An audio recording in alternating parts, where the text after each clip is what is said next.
এটা ছিল সরস্বতী পুজোর সকাল। বাড়ির পুজোর দায়িত্ব ছিল আজকের আমার কাঁধে, তাই তারই প্রস্তুতি নিচ্ছি। এখনকার সাথে কয়েক বছর আগের সরস্বতী পুজোর গল্পটা না অনেকটাই আলাদা। আগের দিন থেকে ভয়ে ভয়ে থাকতাম কিভাবে সকালে এত ঠান্ডার মধ্যে স্নান করব। তারপর ওই যে ঠাকুরের পায়ে কোন বইটা রাখবো, কারণ যে বইটা রাখবো সেটা তো এখন 2-3 দিন পড়তে পারবো না।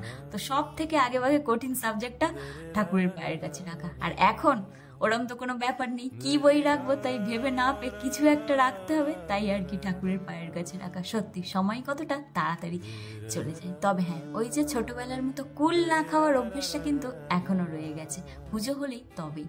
আর এখানে আমি একটু পুরোহিতের কাজ করছিলাম আর কি। তারপর রাস্তায় বেরিয়ে দেখি ছোট ছোট বাচ্চারা এরকম সুন্দর সেজে বেরিয়েছে। একসময় আমরাও বেরোতাম, তাই এরকম সুন্দর সেজে স্টুডিওতে গিয়ে ফটো তোলা ছিল ম্যান্ডেটারি। পাশের বাড়ির পুজোটা দেখে এলাম, বাড়ি এসে দেখলাম মা সরস্বতী পুজোর স্পেশাল রান্নার প্রস্তুতি নিচ্ছে এখানে।